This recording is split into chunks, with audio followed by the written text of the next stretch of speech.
I just got my first snowfall here the other day, which is strangely coincidental to the release of this week's review, Sled Storm, a game about racing snowmobiles. I actually decided to do this review now because it's December and cold and snow is usually not far behind, but I guess I'm actually the one that's lagging. Oh well. Sled Storm is a game made by EA Big, the game responsible for other extreme sports titles like SSX, the NBA Street Series, NFL Street, etc. I know there's others, but those are all that are coming to mind right now.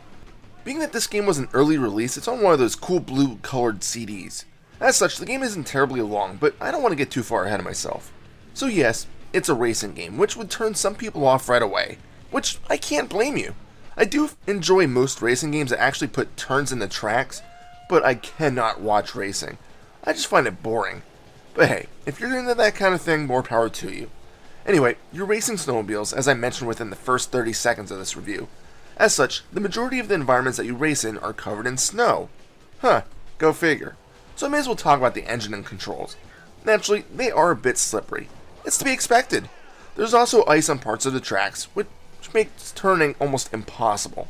After playing the game for about a few minutes, you'll start to learn how to properly turn and use the turbo system. I'll talk about that next.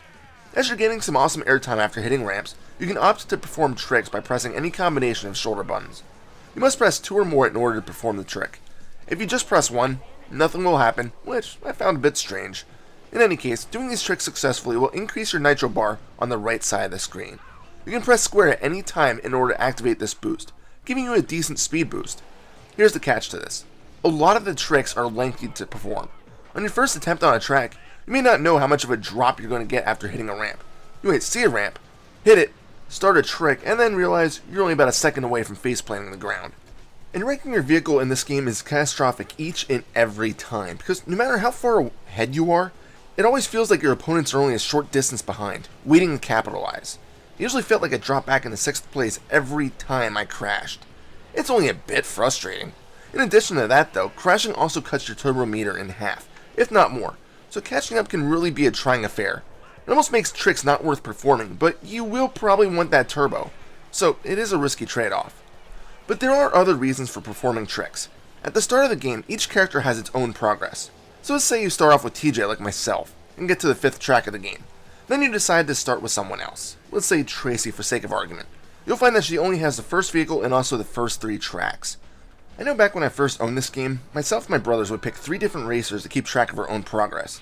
Sad to say, I sucked as much then as I do now at this game, and right now I can't even get past the 4th track. But anyway, back to those tricks. I gave you that simple explanation because the tricks do give you points.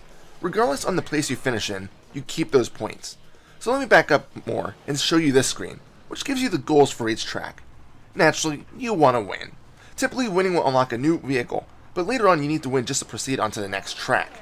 At first, getting even 3rd place will allow you to move on with the game. But then you have the point requirements. Although these are optional, they do allow you to unlock new racers that you can choose from. So what I ended up doing is performing tricks, not caring so much about my ranking at the end of the race. This unlocked the racer and also allowed me to learn the nuances of each track. Also, each racer, from what I can tell, is minimal in differences. They're all controlled the same, from what I can tell, but the only difference is being a different costume, different vehicles, and a different special trick, which is done by holding all 4 shoulder buttons. Jumping back to the tracks, you may have noticed that there are wooden signs that have flashing lights that just seem to demand your attention.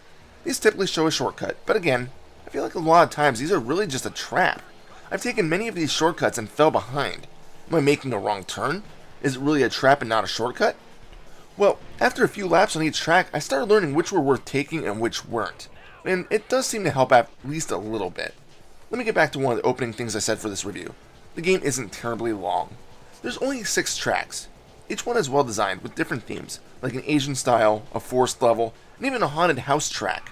At least each one is fairly lengthy, often taking about 3 minutes per lap. In addition, each one of them gets increasingly difficult, to the point of almost wanting to rage quit multiple times. Sadly, I can't even get to the final track, because as I said earlier, I suck at this game. Maybe it's because of my number one complaint with the game though. You can't change the racing POV. Maybe it's me, but your racer seems to take up a lot of real estate on the screen, which seems unnecessary. And with the camera, there are times where I felt like it wasn't entirely clear where the track was heading. Sometimes you get those flashing light poles, but if you smack into them, which is recommended for the easy 100 points each, You can kiss that navigation system goodbye. Perhaps this is why I do horribly. I just don't know where I'm going. I really do feel like being able to change into a first-person view could have fixed this. But whatever you do, don't press select, because unlike a lot of racing games I've played where that changes the view, in here, it actually resets your racer and takes away turbo as if you crashed. Oops. The graphics do look pretty good, especially for an early PS2 game. Yes, there's a lot of white, but what do you expect with a game primarily focused around snow? As for the sound effects, the music is okay, but fairly repetitive. You'll also hear a lot of engine sounds, which seems to drown everything out.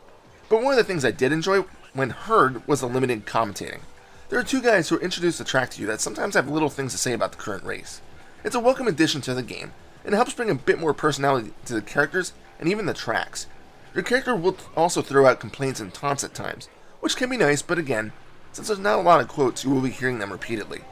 Overall, Sled Storm can be a fun game, although infuriating at times.